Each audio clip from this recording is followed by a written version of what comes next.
Welcome back to the channel, everybody. Today we are going to go quickly over the roadmap that was released earlier today about what's coming in the next few months, some of the things that I'm excited to see, and some of the things that I'm now kind of like, okay, I need to step into high gear to kind of get myself ready, because my current account is a little back behind the current content that's going to be the latest content that will be released in August, which is a con. So I have personally, my account has not hit Braille yet, so I'm on the road working my way up to that. So, but seeing a lot of nice things here, they released a letter last week kind of going over a bunch of things, but right off the bat we're seeing in May we're getting Slayer, which in Korea they actually got Aeromancer before Slayer.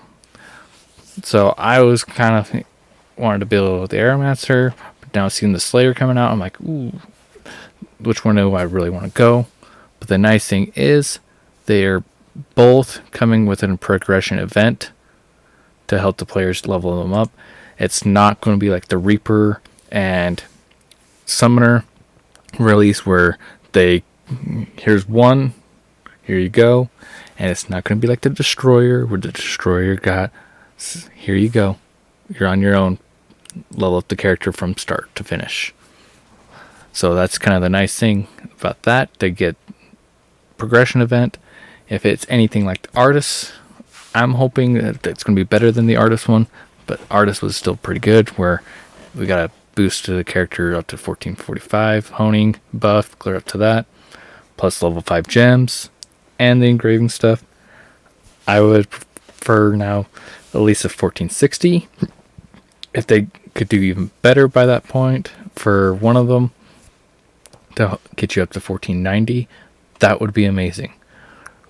That is high hopes, but expectation is at least 1460 since we're in Braille hard and pushing it into that. That will help out a lot of new players catch up and start doing the raids, and that'd be quite fun. So that's the nice thing is, so here's Slayer coming on out in May. No release date yet, and so that's going to be a fun thing, kind of seeing what's going on. The female version of Berserker, so if you want to play the female version of Berserker, here you go. In May as well, we're going to be getting the Ebony Cube, which is going to be super nice, where they're merging Cube and Boss Rush together into one event.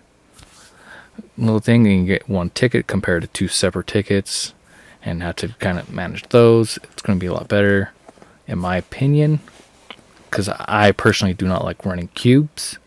I'd rather run the Boss Rush to get the gems, because I got plenty of silver.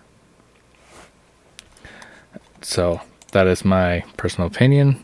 So this is going to be nice. Knowledge transfer, if you're building up your roster and you're trying out different classes, it's no longer going to take 8 hours per time that you're doing it. It's going to be instant. So it will be nice. Whether or not they're going to have a reduction on the gold or not, on how much that's going to cost, I do not know yet. So we'll see kind of what goes on there. PvP people, here's your season 3 coming in May as well. June, Elgacia is coming. All we need to do is hit 1460, so that's why I'm saying the Power Pass event 1460 would be amazing, just to get clear up to the final endgame story, pushing into the endgame Chaos Dungeons and helping out that way. That would be the best thing to see. So Elgacia in June, and it also comes with a new Abyss Dungeon and the last floors to be able to get all the remaining skill points that Korea has. In July, we're going to get Inferno Mode Clown, and that's going to be released there. And then that's going to be for 1475. Algacia epilogues there. Music box memory. I'm not too sure about what's going on with that, but it's there.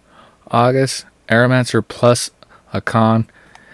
The only thing that I'm not liking about with Akan is that we're getting the same treatment that Korea did and everyone else, where we're getting both the normal and hard release at the same time. So that is the only thing that I'm not enjoying. So here it is saying that we'll release each of their own levels. Normal 1580, hard 1600. Of course, different things going to have come from there. And the Aeromancer class, having that, and a new Chaos or a new Guardian raid coming out in August as well, and a bunch more stuff coming through for the last quarter of the year. We'll see what goes on for that when that gets closer. But this is kind of, getting us all lined up for new players and stuff. There's going to be a lot of goods coming out of this to kind of help progress you through. If you didn't read the newsletter that they released last week, they're going to be changing some of the Legion raids, and at least the early ones up, probably up to Vicus. I'm not 100% sure, but at least up to Vicus would be nice to have some of the mechanics that are what's called white mechanics that would instant kill you.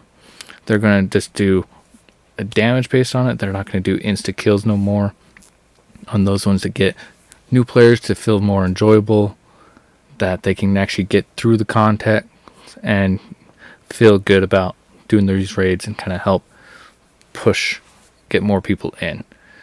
I'm really like to see this, and I'm hoping this all goes well. They're also reducing honing costs to make it easier to push characters, so all this is going to be really good to see. So depending on how this all goes through, hopefully all goes well. And if you like this kind of stuff, leave a like and a comment down below and let me know which class you guys are going to be building if you're going to get either Slayer or Aeromancer down below. And we'll catch you on the next one. Take care.